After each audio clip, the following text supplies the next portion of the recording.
Good morning everybody. Lit master YouTube ചാനലിലേക്ക് എല്ലാവർക്കും ഒരിക്കൽ കൂടി സ്വാഗതം. Calicut university BA English language and literature 5th semester core കോഴ്സായ മെത്തഡോളജി ഓഫ് ലിറ്ററേച്ചർ വളരെ പ്രധാനപ്പെട്ട ഒരു ചാപ്റ്ററിലാണ് നമ്മളിന്ന് എത്തി നിൽക്കുന്നത്. British literature a historical overview.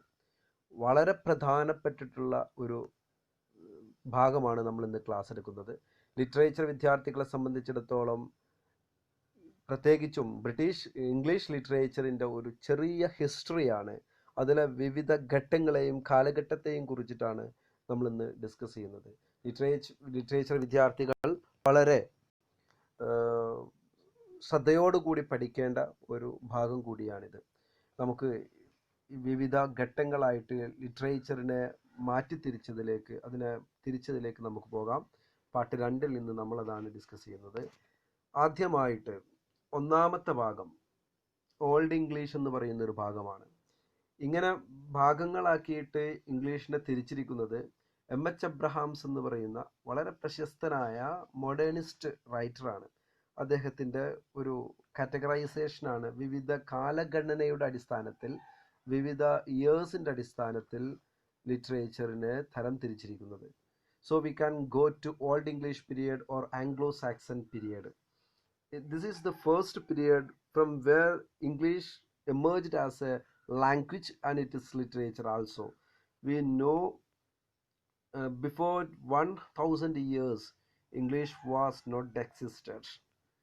ഒരു സഹസ്രാബ്ദത്തിന് മുമ്പ് ഒരിക്കലും ഇംഗ്ലീഷ് ഉണ്ടായിരുന്നില്ല. ഇംഗ്ലീഷ് എന്ന ഭാഷ തന്നെ നിലനിന്നിരുന്നില്ല. 1000 വർഷത്തെ ചരിത്രമാണ് പരമാവധി ഒരു ഭാഷയ്ക്ക് പറയാനുള്ളത്. ഈ ഒരു കാലഘട്ടത്തിലെ ഒരു ഹിസ്റ്ററി നമ്മൾ വളരെ ചുരുക്കി പറയേണ്ടത്, literature written in old English in Anglo Saxon England from the settlement of the Saxons and other Germanic tribes in England, Jude's and angles around 450. Around 450 there was a huge migration from the Germanic or from the German side to the England or the Britain. There were this huge migration is known. ഈ വലിയ migration ലോകത്തിൻ്റെ തന്നെ ഹിസ്റ്ററിയിൽ വളരെ പ്രധാനപ്പെട്ടതാണ്. 3 പ്രധാനപ്പെട്ട ട്രൈബുകൾ, Anglo Saxons, Angles, Saxons and Jutes. ഈ 3 പ്രധാനപ്പെട്ട ട്രൈബുകൾ അവർ ബ്രിട്ടൻ്റെ ഭാഗത്തേക്ക്, വിവിധ രാജ്യങ്ങളിലേക്ക് അവർ കുടിയേറി. അവിടെ ഉണ്ടായിരുന്ന ആളുകളെയൊക്കെ അതിക്രമിച്ചിട്ട് അവരുടെ കുടിയേറിയിട്ട് ഇങ്ങനെ വന്നു. അവരുടെ ഭാഷയാണ് പതുക്കെ ഇംഗ്ലീഷായിട്ട് ആംഗ്ലോ അതിൽ നിന്നാണ് ആംഗിൾസ്. അവരുടെ ഭാഷയാണ് പതുക്കെ ഇംഗ്ലീഷായിട്ട് വന്നിട്ടുള്ളത്. It lasted to soon after the Norman conquest in 1066. ഈ ഓൾഡ് ഇംഗ്ലീഷ് എന്ന് പറയുന്ന സാധനം നിലനിന്നത് ഏകദേശം ഈ നോർമൻ കോൺകസ്റ്റ് വരെയാണ്. നോർമൻ കോൺകസ്റ്റ് എന്ന് പറഞ്ഞാൽ നോർമൻസ് എന്ന് പറയുന്ന ഈ ഭാഗത്ത് ഇംഗ്ലണ്ടിലേക്ക് കടന്നു വന്നിട്ടുള്ളതാണ്. 1066 ഈ കോൺകസ്റ്റ് നടന്നിട്ടുള്ളത്. ഈ കോൺകസ്റ്റിന് വളരെയധികം പ്രാധാന്യമുണ്ട്. ഇത് ഫ്രഞ്ചുകാരാണ് ഇവർ. നോർമൻസ് ഫ്രഞ്ചുകാരാണ്. ഫ്രഞ്ചുകാരുടെ ഒരു അധീശത്വം നിലനിന്നിരുന്നൊരു സമയമാണിത്. ആ സമയത്ത് അവർ ഇംഗ്ലണ്ടിനെ കീഴടക്കി ഇംഗ്ലണ്ടിൽ രാജ്യഭരണം സ്ഥാപിക്കുകയൊക്കെ ചെയ്തു. നിലവിലുണ്ടായിരുന്ന ആംഗ്ലോ സാക്സൺസിന്റെ ഭരണം അവസാനിപ്പിക്കുകയൊക്കെ ചെയ്തു. അതുവരെ നിലനിന്നിരുന്ന ഇംഗ്ലീഷിനെയാണ് ഓൾഡ് ഇംഗ്ലീഷ് എന്ന് പറയപ്പെടുന്നത്. ഈ കാലഘട്ടത്തിൽ ഉണ്ടായിരുന്ന പ്രധാനപ്പെട്ട ഒരു വർക്കാണ് ബിയോൾഫ് എന്ന് പറയുന്നത്. ബിയോൾഫ് is the most famous work in Old English, but the author, we could not know who is the author. Author is not known. So Old English is the period of Old English starts from 450 and it ends in 1066 when the Normans conquered Britain, England, Ireland and also Scotland. So we can enter to the Middle English period. Middle English period, after the Norman conquest of England, French became the standard language of courts, parliament and society. ഇപ്പോൾ Norman conquest നടന്ന സമയത്ത് നമ്മൾ പറഞ്ഞു ഇവർ ഫ്രഞ്ചുകാരാണ്. They are French. So their language has got prominency and in parliament and also in courts and society French was considered as standard language. and the Normans dialects of the ruling classes mixed with Anglo-Saxons of the people and became Anglo-Norman. And there is a mixing of two languages. Hybridity or hybrid A hybrid form of two languages was emerged as Anglo-Norman. നിലവിലുള്ള native people ആയിട്ടുള്ള ആംഗിൾസിന്റെ ലാംഗ്വേജും അതേപോലെ തന്നെ നോർമൻസിന്റെ ലാംഗ്വേജും കൂടി കൂടിച്ചേർന്നിട്ട് ഒരു പ്രത്യേക തരം language ഉണ്ടായി. Anglo Norman എന്ന് പറയുന്ന ഒരു ഡയലക്റ്റ് ഉണ്ടായി. And Anglo Saxon underwent a gradual transition into middle English. ഇങ്ങനെയുള്ള ഒരു മാറ്റം it was a transition into middle English, different type of English എന്ന് നമുക്കതിനെ പറയാൻ പറ്റും. നമ്മൾ പണ്ട് പറഞ്ഞിരുന്ന ഇംഗ്ലീഷ് അല്ല. അപ്പോൾ ഫ്രഞ്ചിന്റെ സ്വാധീനത്തിൽ ഉണ്ടായിട്ടുള്ള ഒരു ഇംഗ്ലീഷാണ് ഇന്ന് നിൽക്കുന്നത്. നമുക്കറിയാം പല വാക്കുകളും ഇംഗ്ലീഷിലേക്ക് വന്നിട്ടുള്ളത് ഫ്രഞ്ചിൽ നിന്നിട്ടാണ്. വളരെ പ്രശസ്തമായിട്ടുള്ള വാക്കുകൾ വരെ വന്നിട്ടുള്ളത് ഫ്രഞ്ചിൽ നിന്നാണ്. ഫ്രഞ്ചിനാണ് കൂടുതൽ ഇംഗ്ലീഷിനേക്കാൾ കൂടുതൽ സ്വാധീനം ഉണ്ടായിരുന്നതും ആ കാലത്ത്. Till 13,000 this was written in Anglo-Saxon dialect. There should be a great thing that till 13,000 this was written in Anglo-Saxon dialect.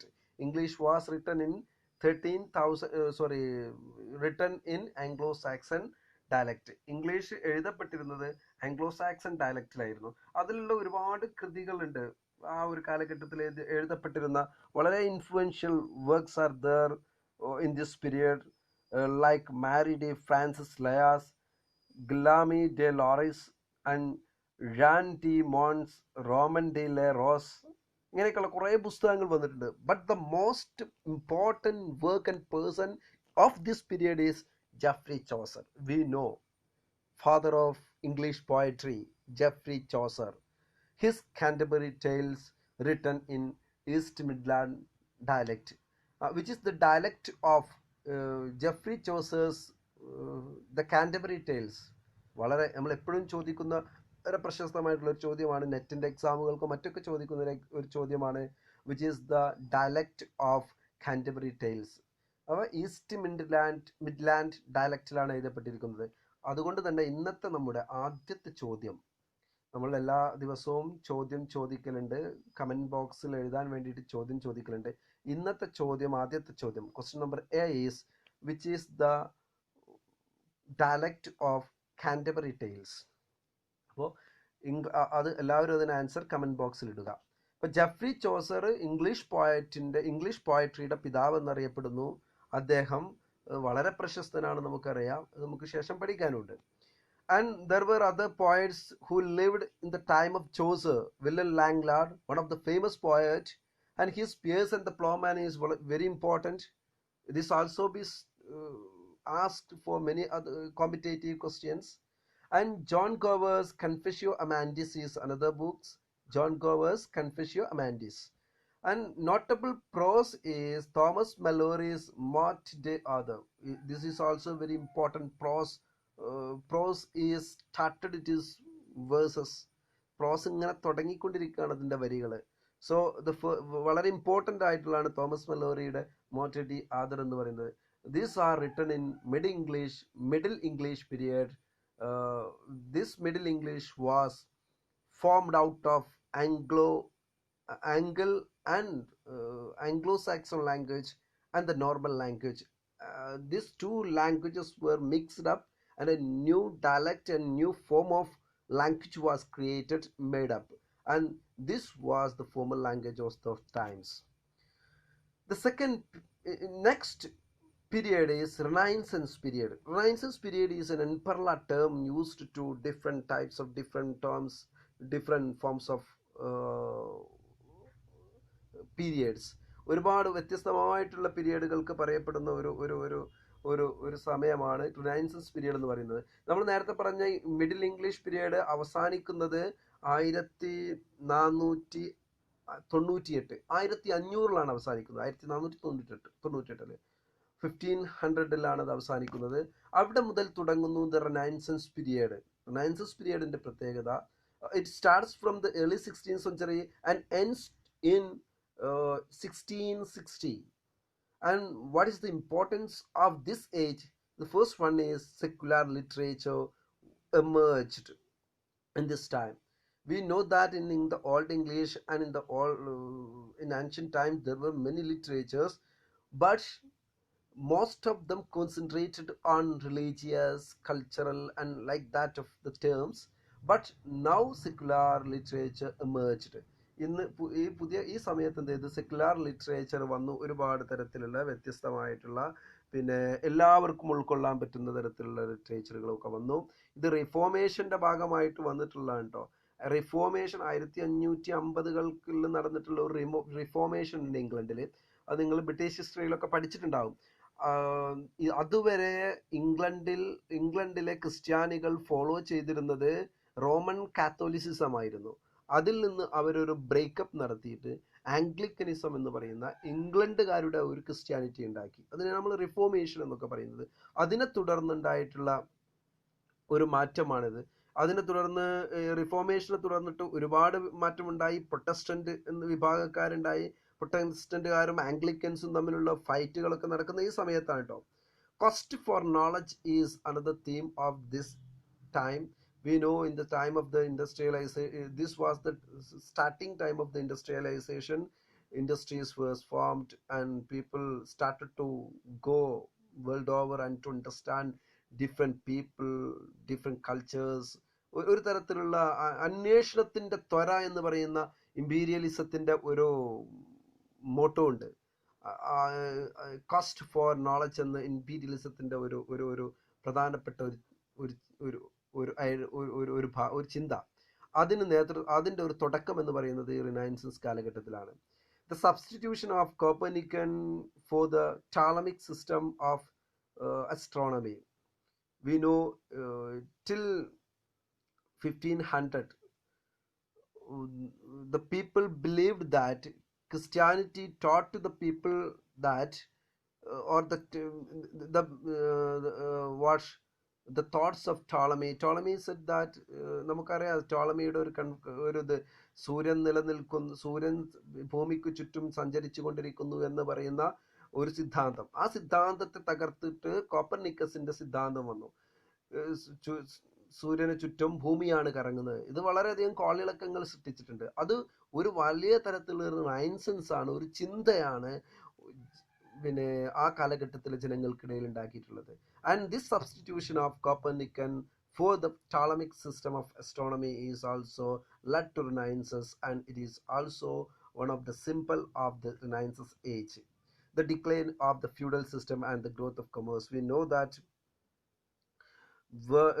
people of England started to go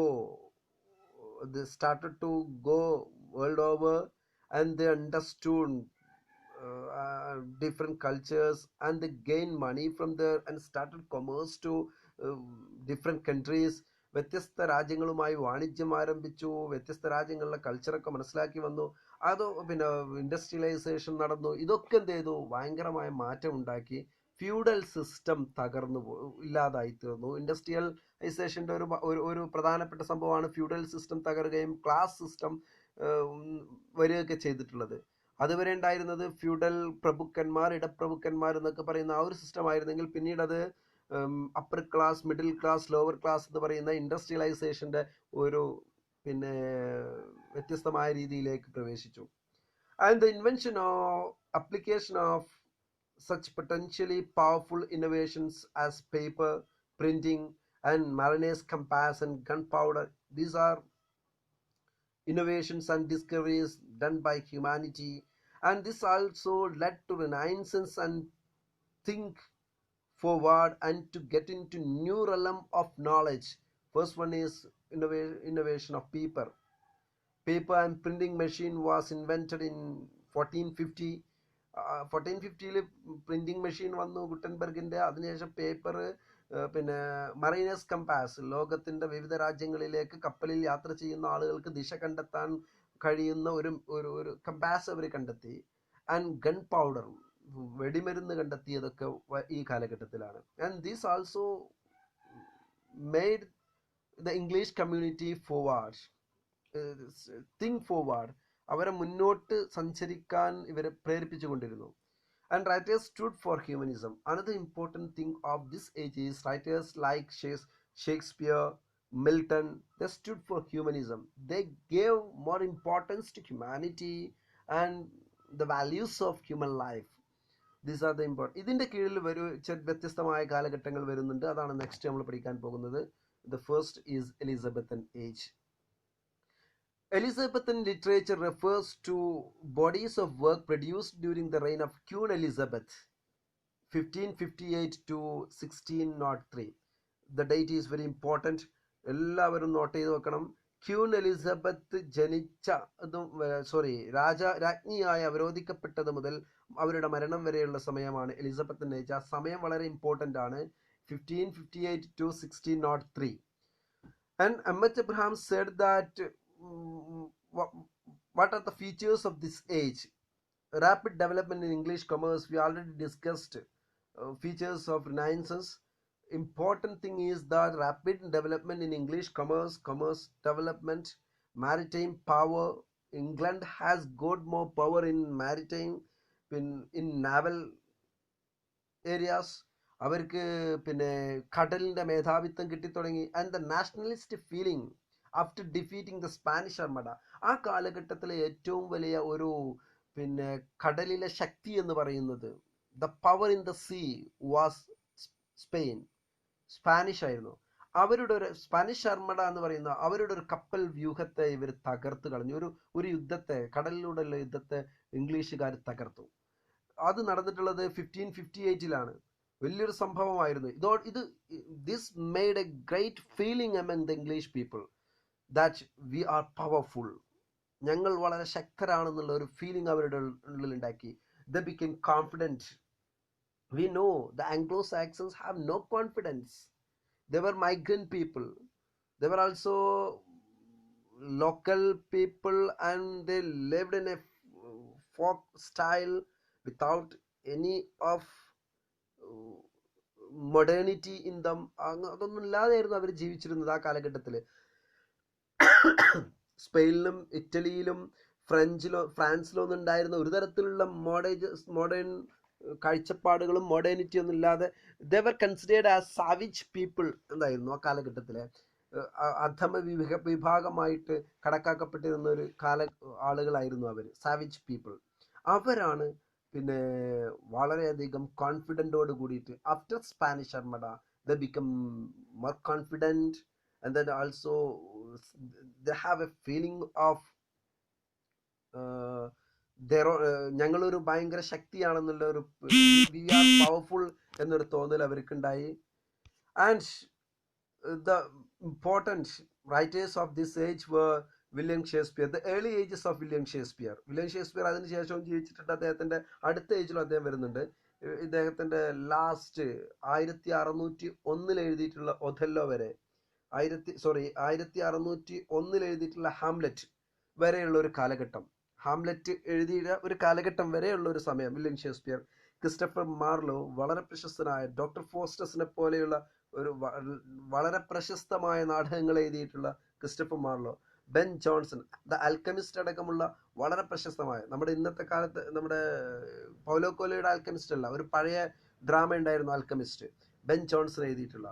Ben ജോൺസനെ കുറിച്ച് പറഞ്ഞിട്ടുള്ളത് ഷേക്സ്പിയറിന്റെ നേളിൽ കാണാതായിപ്പോയ വളരെ പ്രശസ്തനായ എഴുത്തുകാരനായിരുന്നു ബെൻ ജോൺസൺ എന്നാണ്. And Thomas Kyd, one of the famous writer. ഇവരുടെയൊക്കെ ഒരു കാലഘട്ടമായിരുന്നു ഇത്. And poet Edmund Spenser, Prothalamion, he is very famous writer. Edmund Spenser, he was the precursor of William Shakespeare and he started writing sonnets. Spenserian സോണറ്റിനെ കുറിച്ചൊക്കെ നമ്മൾ പഠിച്ചിട്ടുണ്ടാവും.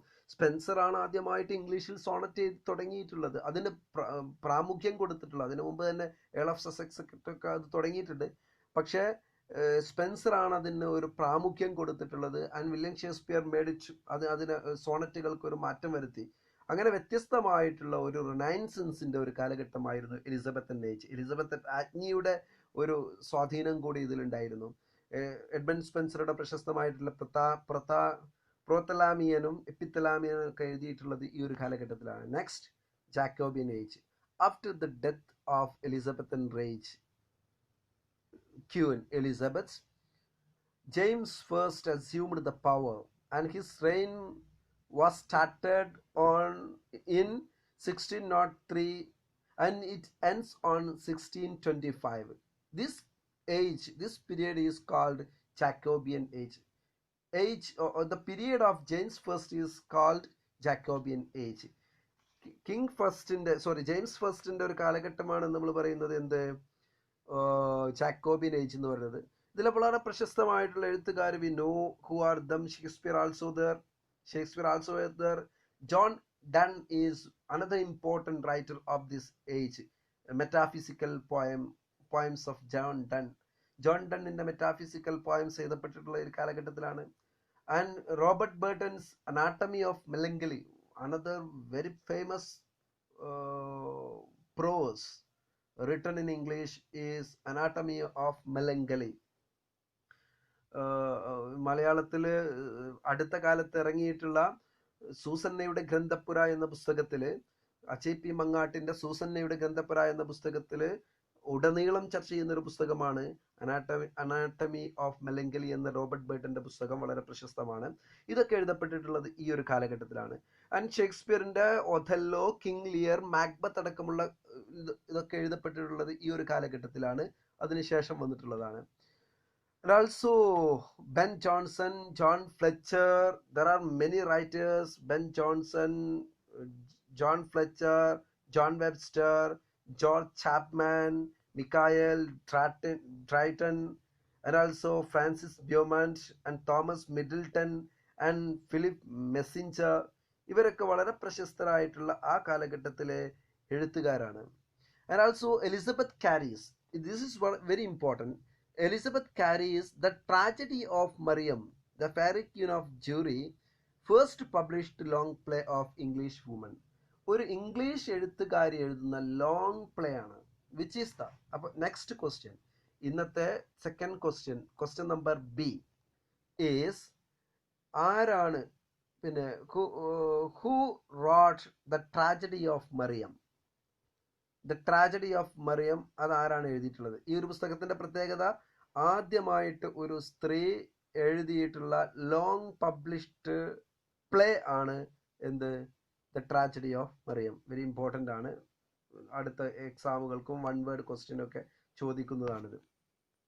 Next age is Caroline age. After the death of James first, Charles first, his son Charles first assumed the power, and this age starts in 1625 and ends in 1649, when the Puritans killed him. The era of caroling, or the era of Charles' reign was ended. വളരെ ഈ ഒരു കാലഘട്ടം എന്ന് പറഞ്ഞാൽ ഒരുപാട് പ്രശ്നങ്ങളിലൂടെ കടന്നു പോയിട്ടുള്ള ഒരു കാലഘട്ടമാണ്. ഒരുപാട് civil war.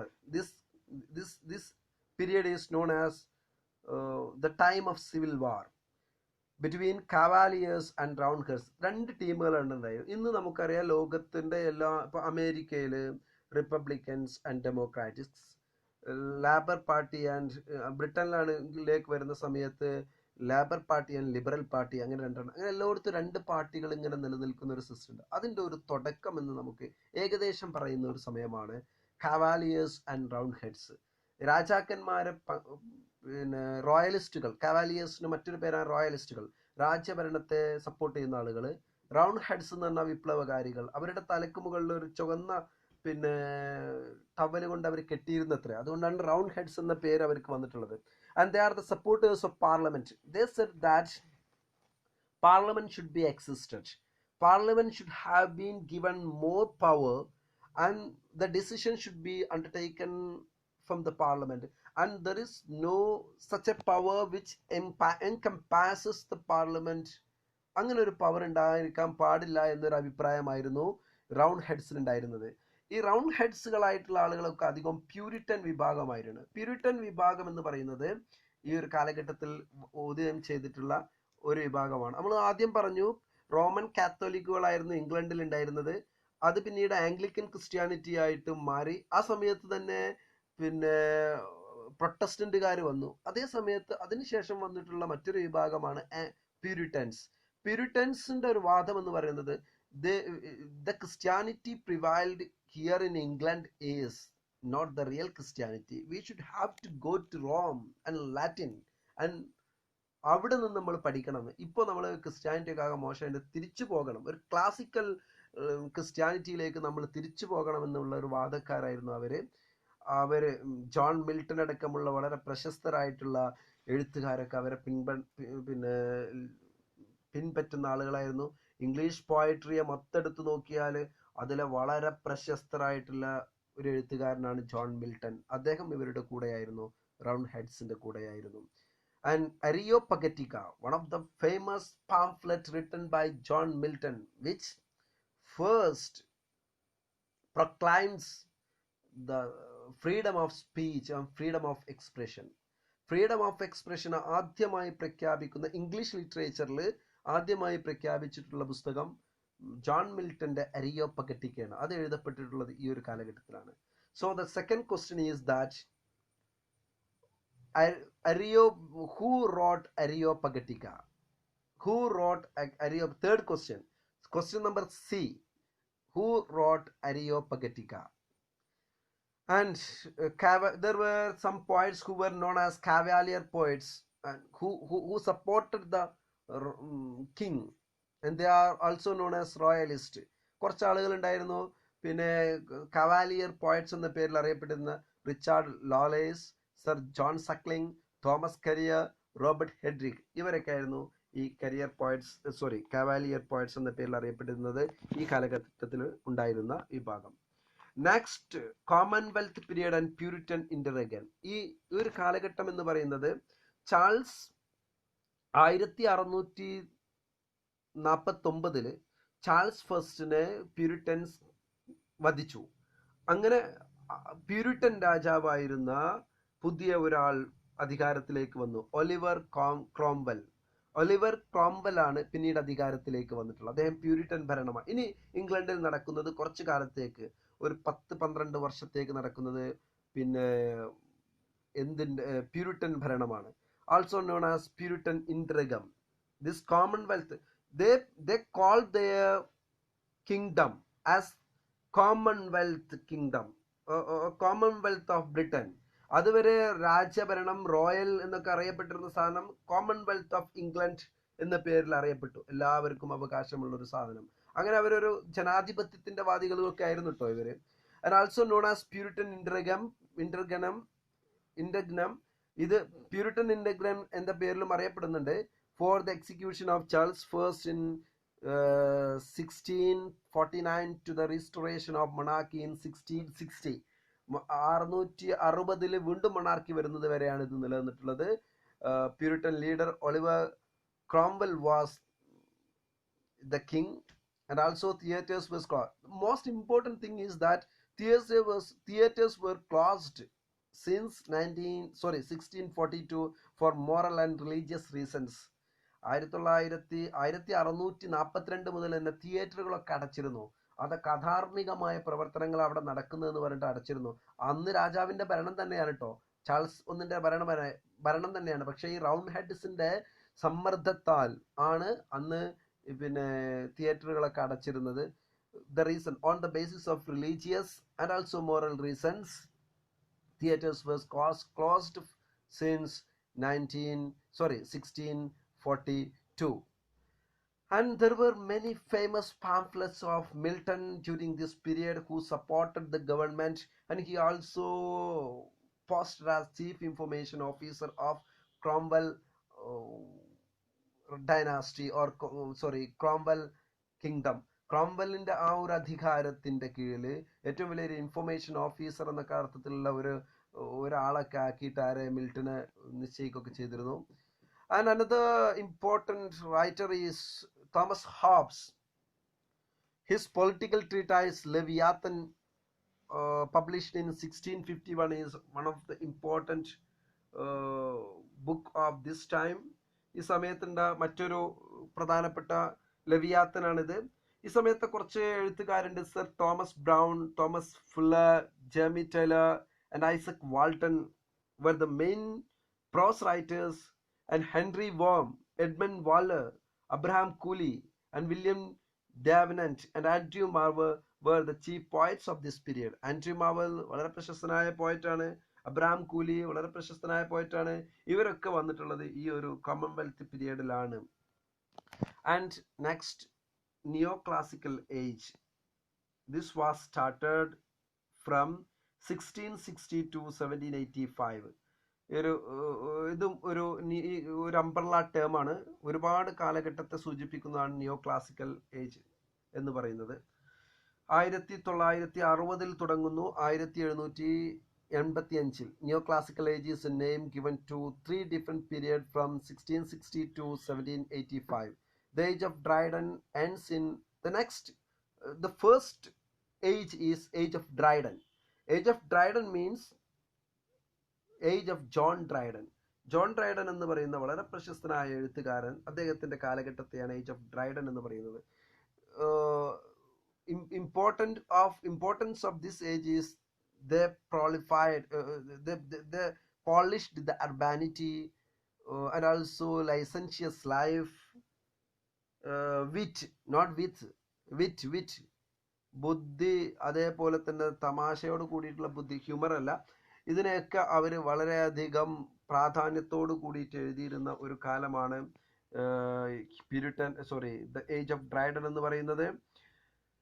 The urbanity, wit and licentiousness of the life centering on the court, in sharp contrast to the seriousness of this and sobriety of the earlier Puritan regime, is reflected in much of the literature of this age. And there is a type of എന്താ പറയുക, ഒരു തരത്തിലുള്ള ഒരു പ്രകടിപ്പിക്കൽ, ഒരു പ്രകടനം ഈ കാലഘട്ടത്തിലെ ഒരു ഇതായിരുന്നു. ഇതിലെ മറ്റൊന്നായിരുന്നു റീസ്റ്റോറേഷൻ പീരിയഡ്. റീസ്റ്റോറേഷൻ കോമഡി എന്നൊക്കെ പറയുന്നത് restoration comedy. Restoration period means the dynasty was restored. 1660 രാജഭരണത്തെ തിരിച്ചു കൊണ്ടതിനെയാണ് റീസ്റ്റോറേഷൻ എന്ന് പറയുന്നത്. റീസ്റ്റോറേഷൻ പീരിയഡ് എന്നും പറയുക ഒരു കാലഘട്ടത്തിൽ. ചാൾസ് സെക്കൻഡ് അധികാരത്തിൽ വന്നിട്ടുണ്ട് ഈ സമയത്ത്. So it is also known as restoration period. And there is also a group of playwrights who wrote comedy. They are known as restoration comedy. They are George Etheridge, William Wycherley, William Congreve. ഇവരൊക്കെ എഴുതിയ കുറച്ച് കൂട്ടം എഴുത്തിനെയാണ് എന്ത് പറഞ്ഞിരുന്നത്, restoration comedy എന്ന പേരിൽ അറിയപ്പെടുന്നത്. John Dryden and Thomas Otway developed heroic drama. John Dryden വളരെ പ്രശസ്തനാണ്. ഹീറോയിക് ഡ്രാമ എന്ന പേരിൽ ഹീറോയിക് ഡ്രാമകൾ, ഹീറോയിക് കപ്ലറ്റിൽ എഴുതിയിട്ടുള്ള ഡ്രാമയാണ്. അതൊരു പ്രത്യേക സ്റ്റൈലിനെയാണ് ഹീറോയിക് കപ്ലറ്റ് എന്ന് പറയാം. ശേഷം നമുക്കത് പഠിക്കാം. ഡ്രൈഡൻസ് എബ്സാലൻ ആൻഡ് അക്കിറ്റോഫൽ എന്ന് പറയുന്ന ഒരു സറ്റയർ, അതേപോലെ തന്നെ മാക്ഫ്ലക്ടോ എന്ന് പറയുന്ന വളരെ പ്രശസ്തമായിട്ടുള്ള ഒരു സറ്റയർ. ഇതൊക്കെ വിച്ചിയാണ്, വളരെ പ്രയാസകരമാണ് മനസ്സിലാക്കാൻ.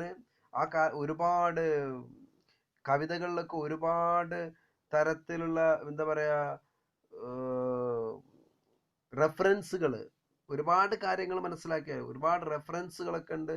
അതൊക്കെ മനസ്സിലാക്കിയാലേ കവിത മനസ്സിലാക്കാൻ പറ്റുള്ളൂ. അത്രയും സീരിയസ് ആയി എഴുതിയിട്ടുള്ള ഒരു സാധനങ്ങളാണ് അബ്സാലം ആൻഡ് അക്കിറ്റോഫലും മാക്ഫ്ലക്നോ ഒക്കെ. അതേപോലെ തന്നെ ആ കാലഘട്ടത്തിൽ ജീവിച്ചിരുന്ന സാമുവൽ ബട്ട്ലർ, അദ്ദേഹത്തിന്റെ ഒരുപാട് സറ്റയേഴ്സ് ഒക്കെ ഈ ഒരു കാലഘട്ടത്തിൽ വളരെ പ്രശസ്തമാണ്. ഉണ്ടായിരുന്ന മറ്റ് എഴുത്തുകാര് Samuel Pepys, sir William Temple, John Bunyan. നമുക്കറിയാം. ജോൺ ബനിയനെ അൺ ടു ദ ലാസ്റ്റ് എഴുതിയിട്ടുള്ള John Bunyan and the philosopher of John Locke. John Locke വളരെ പ്രശസ്തനായ മറ്റൊരു ഫിലോസഫറാണ്. ഇവരൊക്കെ ഈ ഒരു കാലഘട്ടത്തിൽ ഉണ്ടായിരുന്ന ആളുകളാണ്. Next we can go to Augustan age, 1700 to 1745. It refers to a period of imitation in England literature of original Augustan age.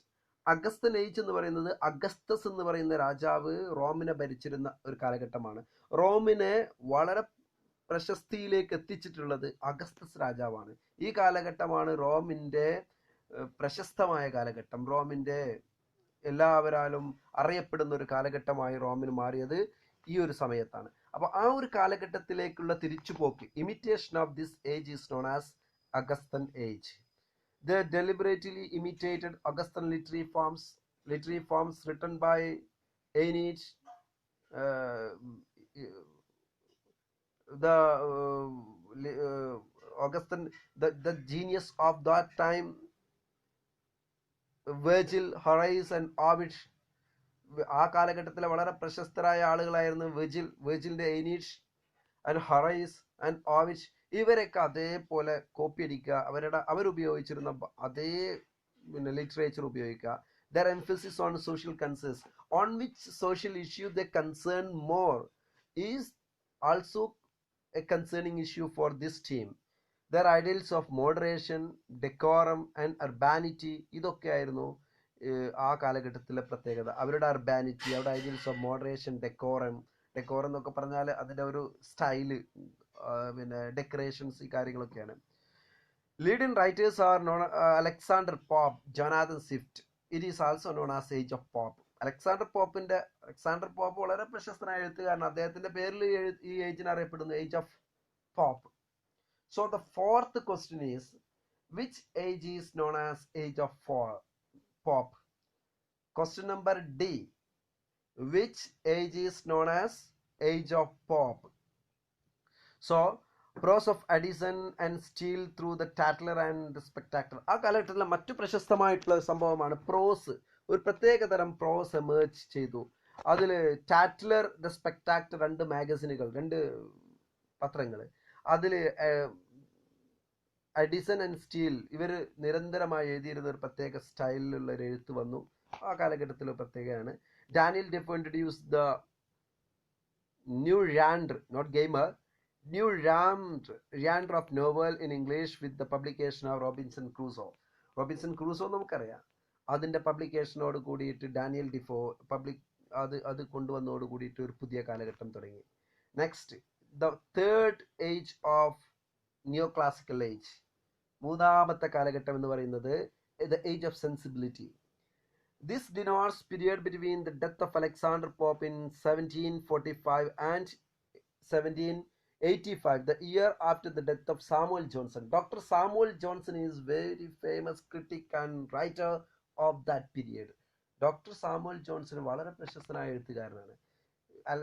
Shakespeare എന്ന മഹാ എഴുത്തുകാരനെ പുറത്തേക്ക് കൊണ്ടുവന്നിട്ടുള്ള ഡോക്ടർ സാമുവൽ ജോൺസൺ ആണ്. ക്രിട്ടിക്കുകൾ ഇങ്ങനെയൊക്കെ പറയുന്നുണ്ട്, ഡോക്ടർ സാമുവൽ ജോൺസൺ ഇല്ലായിരുന്നുവെങ്കിൽ ഇന്ന് നമ്മുടെ ടെക്സ്റ്റുകളിലൊന്നും ഷേക്സ്പിയറെ കാണുമായിരുന്നില്ല. അദ്ദേഹത്തെ ജനങ്ങളുടെ മുമ്പിലേക്ക് എത്തിച്ചിട്ടുള്ളത് ഡോക്ടർ സാമുവൽ ജോൺസൺ ആണ്. അദ്ദേഹത്തിന്റെ മരണം വരെയുള്ള ഒരു കാലഘട്ടം. New cultural attitudes, theories of literature and types of poetry, പുതിയ തരത്തിലുള്ള കാര്യങ്ങളൊക്കെ വന്നു. Marked by the growing sympathy of middle ages. ഇവർക്ക് വളരെ കൂടുതൽ ഉണ്ടായിരുന്ന സാധനമാണ് മിഡിൽ ഏജസ്, മധ്യകാലഘട്ടത്തോടൊരു സിമ്പതി. മധ്യകാല നൂറ്റാണ്ട്, അവിടുത്തെ ഇമേജുകൾ, അവിടുത്തെ കാര്യങ്ങളൊക്കെ ഉപയോഗിക്കുക. കാലഘട്ടത്തിൽ അറേബ്യൻ കൺട്രീസിൽ, അതേപോലെ തന്നെ ഇന്ത്യൻ ഫിലോസഫിയിൽ, അതേപോലെ തന്നെ ബ്രിട്ടൻ്റെയും റോമിൻ്റെയൊക്കെ ചരിത്രത്തിൽ നിന്നുള്ള കാര്യങ്ങൾ ഉപയോഗിക്കുക. And work of cultural positivism ഇവരുടെ മറ്റൊരു സാധനമായിരുന്നു. ഇവരുപയോഗിച്ചിരുന്നത് വളരെ കൃത്യമായിട്ടാണ് ഇവരുപയോഗിച്ചിരുന്നത്. ഒരു തരത്തിലുള്ള പിന്നെ സയന്റിഫിക് ആയിട്ടുള്ള ഒരു അപ്രോച്ചാണ് ഇവരിലുണ്ടായിരുന്നത്. An awakening interest in ballads and other folklore literature. They have an interest in folklore and also ballads, folklore literature and ballads. Dr. Samuel Johnson, Oliver Goldsmith, Edmund Burke, James Boswell, Edward Gibbon, Hester Thrale, ഇവരൊക്കെയാണ് ആ കാലഘട്ടത്തിലെ പ്രശസ്തരായ എഴുത്തുകൾ. Oliver ഗോഡ്സ്മിത്ത് ഒരു നാടകകൃത്താണ്, അതേപോലെ തന്നെ പ്രോസ് റൈറ്ററാണ്. Edmund ബേർക്ക് വളരെ പ്രശസ്തനായിട്ടുള്ള എഴുത്തുകാരനാണ്. എഡ്വാർഡ് ഗിബൺ ഒരു ഹിസ്റ്റോറിയനാണ്. വലിയ ഹിസ്റ്ററി ഓഫ് സാരസൻസ് ഒക്കെ എഴുതിയിട്ടുള്ള വളരെ വലിയൊരു എഴുത്തുകാരനാണ് Edward Given. A culmination of literary and critical modes of neoclassicism and world view of enlightenment. ഇവരുടെ ഒരു പ്രത്യേകതയാണ് enlightenment, a world view of enlightenment. എല്ലാം enlightenmentലൂടെ. വാട്ട് ഈസ് enlightenment എന്ന് പറഞ്ഞാൽ സയന്റിഫിക് ലുക്കോട് കൂടി എല്ലാം സയന്റിഫിക് ആയിട്ട് കാണുക, എല്ലാ കാര്യങ്ങൾക്കും റീസൺ, റാഷണാലിറ്റിയെ കൊണ്ടുവരിക. ബുദ്ധിക്ക് നിരക്കുന്നതാണോ? They look into the world, they look into the religion, they look into God in a different way that is connected to reason or rationality. റാഷണാലിറ്റിയും റീസണോൻ്റെയും അടിസ്ഥാനത്തിൽ മാത്രം കാര്യങ്ങളൊക്കെ തീരുമാനിച്ചിരുന്ന ഒരു അറിവിൻ്റെയും വിദ്യാഭ്യാസത്തിൻ്റെയൊക്കെ ഒരു കാലഘട്ടമായിരുന്നു എൻലൈറ്റ്മെന്റ് പീരീഡ് എന്ന് പറയുന്നത്. അവർ പറഞ്ഞിരുന്ന അത് ആ ഒരു തരത്തിലുള്ള വിദ്യാഭ്യാസം മാത്രമായിരുന്നു എൻലൈറ്റ്മെന്റ് എന്ന് പറഞ്ഞിരുന്ന ഒരു കാലഘട്ടം. വളരെ പ്രധാനപ്പെട്ടതാണിത്. Relics of ancient English poetry by Thomas Percy was important poetic achievement of this period. Relics of ancient English poetry എന്ന് പറയുന്ന ഒരു പുസ്തകം ഈ കാലഘട്ടത്തിലെ വളരെ പ്രധാനപ്പെട്ട പോയിന്റ്സിൽ പെടുന്നു. The next period is romantic period. നമ്മൾ ഇനി മോഡേൺ പീരീഡിലേക്ക് ഏകദേശം കടന്നു വരികയാണ്. Romantic period started from 1785 to 1830. Though known after the publication of lyrical ballads by Wordsworth and Coleridge in 1798. 1798 വേർഡ്സ്വർത്തും കോളറിഡ്ജും കൂടിയിട്ട് ലിറിക്കൽ ബാലഡ്സ് എന്ന് പറയുന്ന ഒരു ഗ്രന്ഥം ഇറക്കുന്നതോട് കൂടിയിട്ടാണ് ഇത് ലോകം വളരെ കൂടുതൽ അറിയപ്പെടാൻ തുടങ്ങിയത്. അപ്പോൾ 85 തുടങ്ങുന്നതെങ്കിലും ഇതോട് കൂടിയിട്ടാണ് ഇത് എല്ലായിടത്തേക്കും സ്പ്രെഡ് ഔട്ട് ചെയ്യാൻ തുടങ്ങിയിട്ടുള്ളത്.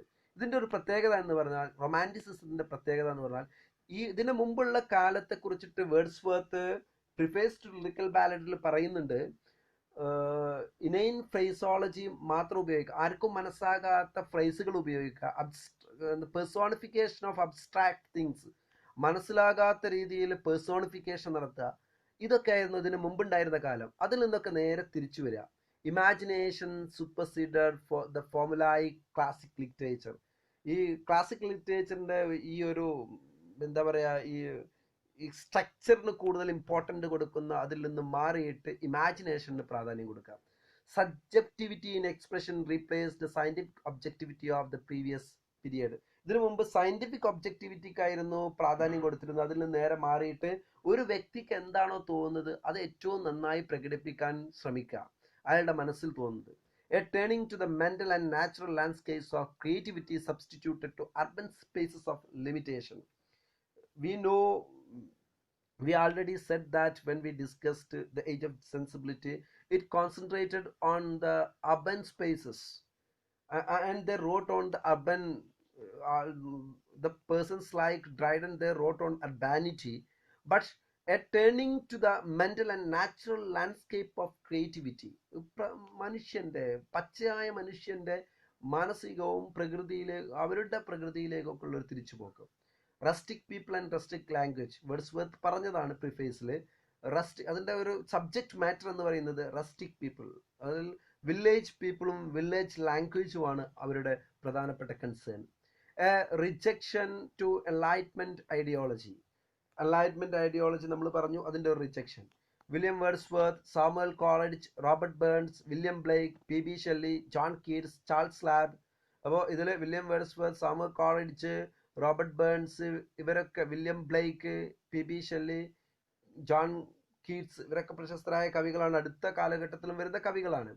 ചാൾസ് ലാമ്പിനെ പോലെയുള്ള എസ്സേ റൈറ്റേഴ്സ്, തോമസ് ഡീക്കൻസിയെ പോലെയുള്ള, ഡോക്ടർ ഡീക്കൻസിയെ പോലെയുള്ള അദ്ദേഹത്തിൻ്റെ വളരെ ചാൾസ് ലാമ്പിൻ്റെ എസ്സേസ് ഓഫ് ഏലിയ എന്ന പേരിൽ വളരെ പ്രശസ്തമാണ്. തോമസ് ഡീക്കൻസിയുടെ വളരെ പ്രശസ്തമായിട്ടുള്ള ഒരു എസ്സേ ഉണ്ട്, confession of N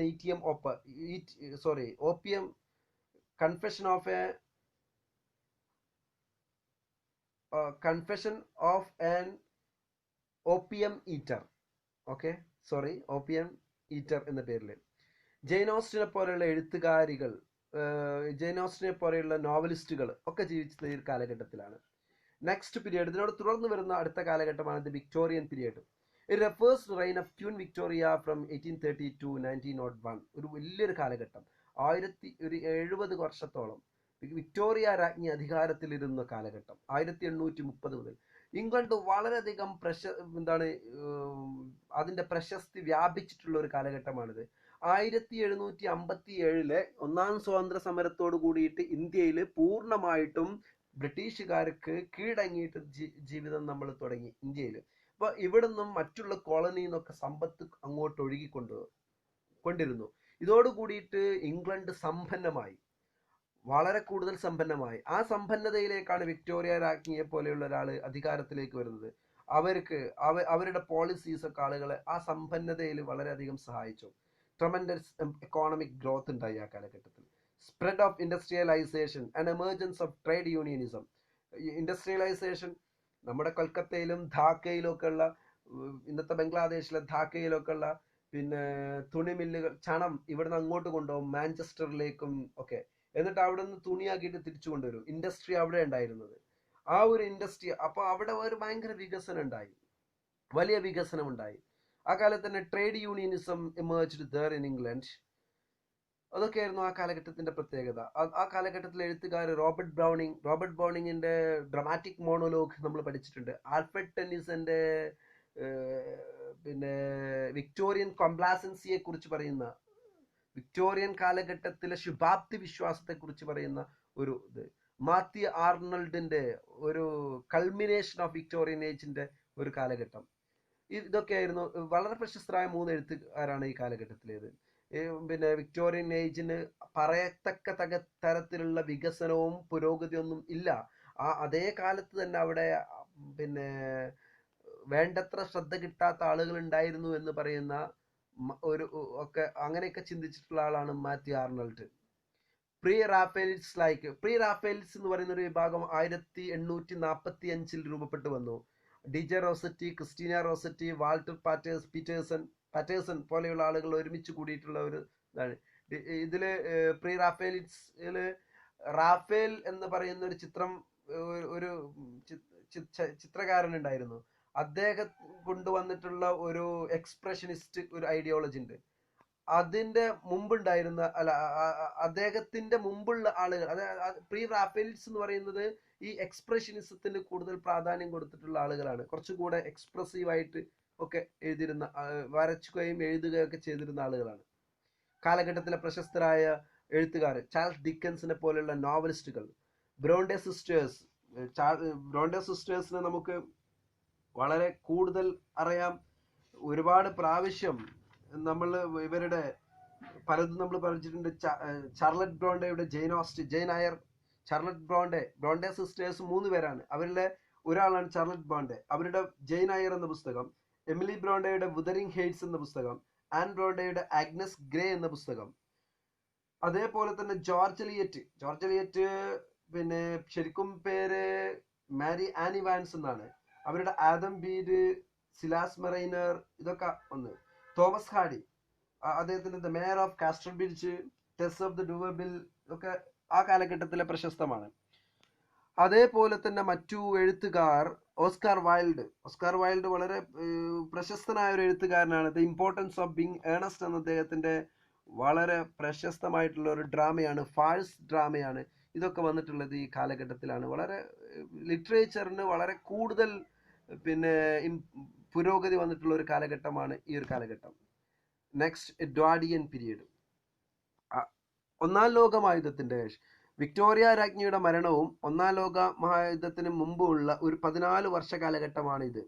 after the death of Victoria and before the first world war 1901 to 1914, Thomas Hardy gave up novels. ഇതിന് കുറച്ച് പ്രത്യേകതകൾ. Gave up novel for the poetry after the moral charges against Jude the obscure എന്ന് പറയുന്ന Thomas ഹാർഡിയുടെ ഒരു പുസ്തകം. പിന്നെ അതിലെ കുറച്ചുകൂടെയൊക്കെ പിന്നെ മൊറാലിറ്റിക്കെതിരായ കാര്യങ്ങളുണ്ട് എന്നൊക്കെ പറഞ്ഞിട്ട് അദ്ദേഹത്തെ പിന്നെ ചാർജസ് കേസൊക്കെ വന്നു. അപ്പൊ അദ്ദേഹം എഴുത്ത് നിർത്തിയിട്ട് കവിതയിലേക്ക് പ്രവേശിച്ചു. W.B. ഈറ്റ്സ്, ഐറിഷ് മൂവ്മെന്റിന്റെ ഒക്കെ മുന്നിൽ നിന്നിരുന്ന വളരെ പ്രശസ്തനായിട്ടുള്ള എഴുത്തുകാരൻ. അടുത്ത ഘട്ടത്തിൽ നമുക്ക് പഠിക്കാനുണ്ട്. W.B. Eats, Rudyard Kipling. നമുക്കറിയാം റുഡിയാർഡ് കിപ്ലിങ്ങിനെ നമ്മള് പിന്നെ ജംഗിൾ ബുക്ക് എന്നൊക്കെ പറയുന്ന മൗഗ്ലിയെ കുറിച്ചൊക്കെ പഠിച്ചിട്ടുണ്ട്. അത് എഴുതിയിട്ടുള്ള റുഡിയാർഡ് കിപ്ലിംഗ്. അദ്ദേഹത്തിന്റെ the burden of white men എന്ന് പറയുന്ന ഒരു പ്രയോഗമുണ്ട്. വെള്ളക്കാരന്റെ ഭാരമായിട്ട് മാറിയിട്ടുള്ള ആളുകളാണ് കോളനിയിലെ ജനങ്ങൾ എന്ന് പറയുന്ന ഒരു കൺസെപ്റ്റ്. ശരിക്കും കോളനൈസേഴ്സിന് വേണ്ടിയിട്ട് സംസാരിച്ചിട്ടുള്ള ആളാണ്. ജോർജ് ബെർണാഡ് ഷോ നമുക്കറിയാം, വളരെ പ്രശസ്തനായിട്ടുള്ള എഴുത്തുകാരൻ. പിന്നെ ഒരുപാട് സറ്റയറൊക്കെ എഴുതിയിട്ടുള്ള ആള്. ഈ കാലഘട്ടത്തിലാണ് ഐറിഷ് മൂവ്മെന്റ് നടന്നിട്ടുള്ളത്. ചരിത്രപരമായി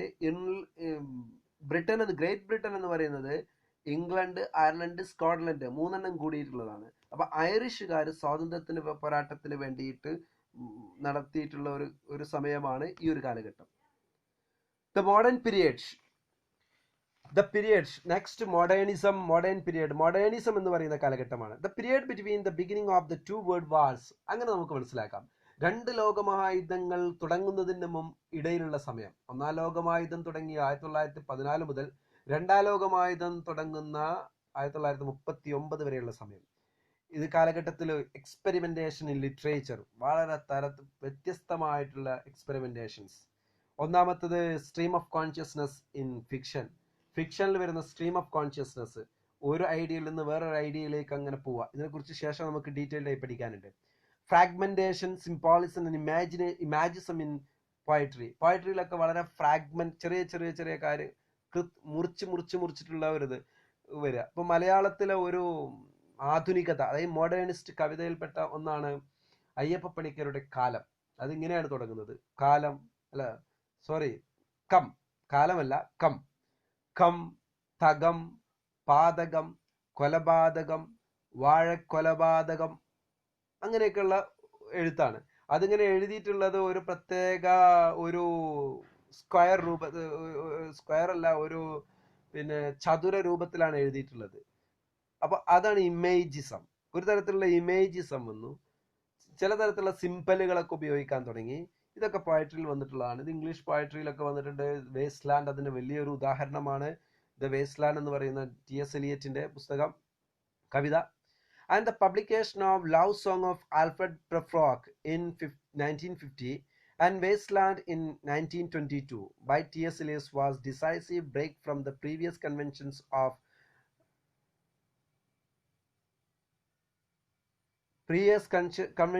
literature. മറ്റു ആളുകൾ like W.B. Yeats, Wilfred Owen, W.H. Auden, ഇവരൊക്കെ ആ കാലഘട്ടത്തിൽ ഉണ്ടായിരുന്ന മറ്റു എഴുത്തുകാരാണ്. അപ്പോൾ T.S. എലിയറ്റ് ആണ് വളരെ പ്രശസ്തനായ എഴുത്തുകാരൻ. കവിതയിൽ അദ്ദേഹത്തിന്റെ ദ വേസ്റ്റ് ലാൻഡ് എന്ന് പറയുന്നത്, നേരത്തെ നമ്മൾ ജോൺ മിൽട്ടനെ കുറിച്ച് പറഞ്ഞതുപോലെ, ഇംഗ്ലീഷ് പോയട്രിയിലെ വളരെ വളരെ പ്രശസ്തമായിട്ടുള്ള കവിതയാണ്. അദ്ദേഹം പ്രോസ് റൈറ്റർ ആണ്. പിന്നെ മർഡർ ഇൻ കത്തീഡ്രൽ എന്ന പേരിൽ അദ്ദേഹം പ്ലേ എഴുതിയിട്ടുണ്ട്. വളരെ പ്രശസ്തനായ എഴുത്തുകാരനാണ്. അദ്ദേഹമാണ് മോഡേണിറ്റിയുടെ ഒരു തുടക്കം. അദ്ദേഹത്തിന്റെ ഗുരുവായിരുന്ന എസ്രാ പൗണ്ടിൽ നിന്നാണ് അദ്ദേഹം ഈ ഒരു ആശയത്തിലേക്ക് എത്തുന്നത്. അദ്ദേഹത്തിന്റെ പുസ്തകങ്ങളൊക്കെ എഡിറ്റ് ചെയ്തിട്ടുള്ളത് Ezra പൗണ്ടാണ്.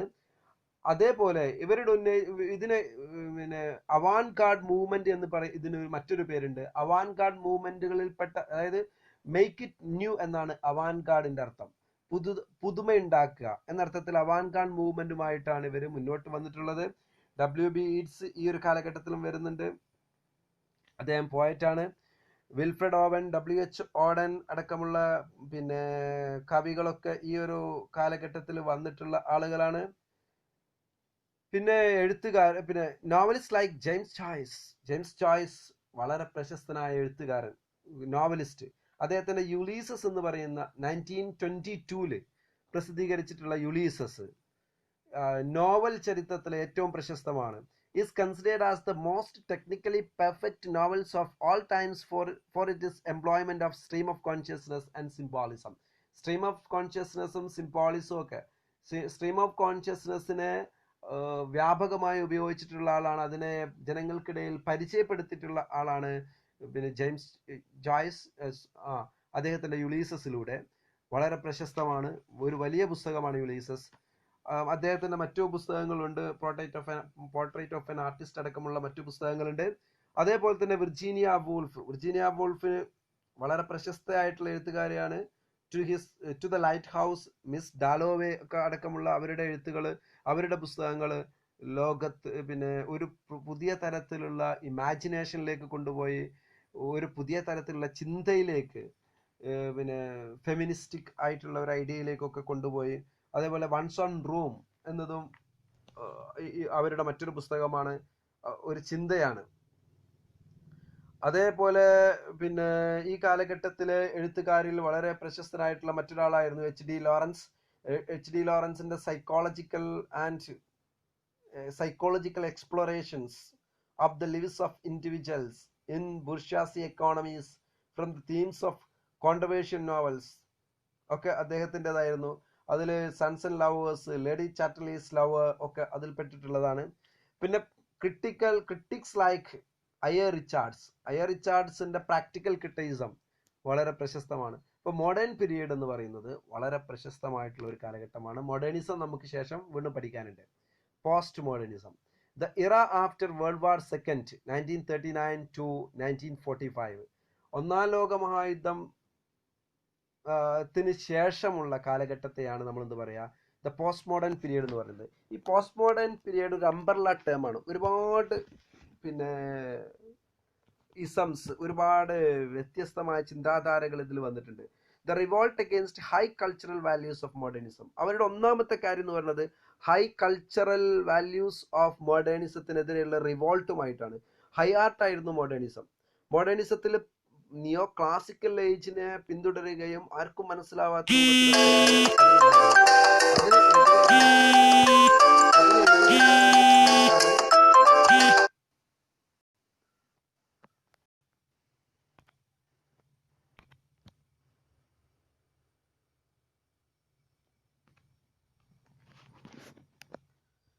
Sorry for the disturbance. ഒരു ചെറിയൊരു ഡിസ്റ്റർബൻസിനായി ഞാൻ സോറി.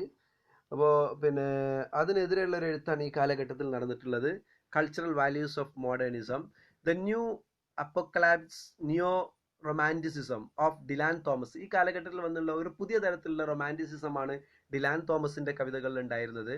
ഡിലാൻ തോമസിൻ്റെ പിന്നെ ഫേൺ ഹിൽ അടക്കമുള്ള കവിതകളിലൊക്കെ ഉണ്ടായിരുന്നത്. The movement of poetry like Philip Larkin, Kingsley Amis, John Wain അടക്കമുള്ള മൂവ്മെന്റ് പോയട്രി എന്ന പേരിലുള്ള മറ്റൊരു പോയട്രി.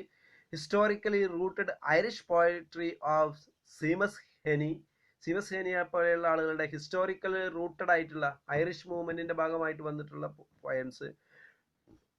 ഡയാസ്പോറിക് പോയറ്റ്സ് ആൻഡ് എഴുത്തുകാർ, പിന്നെ നമ്മുടെ സൽമാൻ റുഷ്ദിയെ പോലെയുള്ള, ഹനീഫ് ഖുറൈഷിയെ പോലെയുള്ള, ആന്ധ്ര ലവിയെ പോലെയുള്ള ഡയസ്പോറ എന്ന് പറഞ്ഞാൽ ഒരു മൈഗ്രേറ്റഡ് ആയ ആളുകളുടെ, വ്യത്യസ്ത രാജ്യങ്ങളിൽ താമസിക്കുന്ന മൈഗ്രേറ്റഡ് ആയ ആളുകളുടെ ഒരു പിന്നെ എഴുത്താണ്. അവരുടെ നാറ്റീവ് ലാൻഡിനെ കുറിച്ചിട്ടുള്ള ഒരു ഫീലിങ്ങോട് കൂടി എഴുതുന്നതിനെയാണ് ഡയാസ്പോറിക് ലിറ്ററേച്ചർ എന്ന് പറയുക.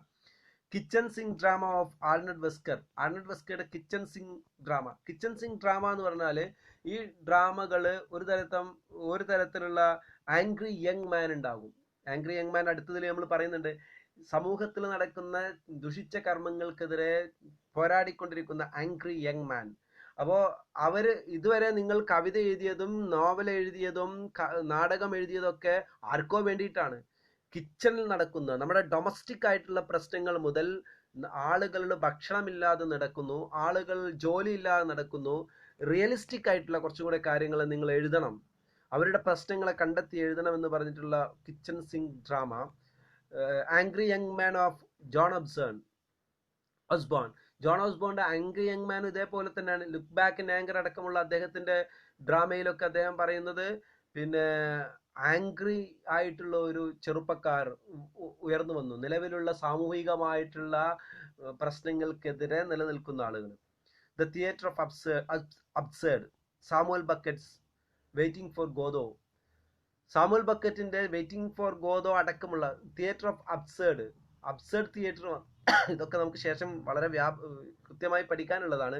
തിയേറ്റർ ഓഫ് അബ്സേർഡിന്റെ പ്രത്യേകത എന്ന് പറഞ്ഞാൽ പിന്നെ അബ്സഡിറ്റിയെ ലിറ്ററേച്ചറിലേക്ക് കൊണ്ടുവന്നിട്ടുള്ള ഒരു ഇതാണ് സാമുവൽ ബക്കറ്റിന്റെ വെയിറ്റിംഗ് ഫോർ ഗോദോ. അതേപോലെ തന്നെ ഹരോൾഡ് പിന്ററുടെ ബർത്ത്ഡേ പാർട്ടി അടക്കമുള്ള, അതേപോലെ തന്നെ ദ കെയർടേക്കർ അടക്കമുള്ള കാര്യങ്ങളൊക്കെ വന്നിട്ടുള്ള ഒരു literature. A postmodern period is known as an umbrella term used to different theories and different periods and different ideologies. So let us complete today's lesson. 4 ചോദ്യമാണ് ചോദിച്ചിട്ടുള്ളത്. ഈ 4 ചോദ്യത്തിന്റെ ഉത്തരങ്ങൾ നിങ്ങൾ ആൻസർ ചെയ്യുക. So okay, thank you.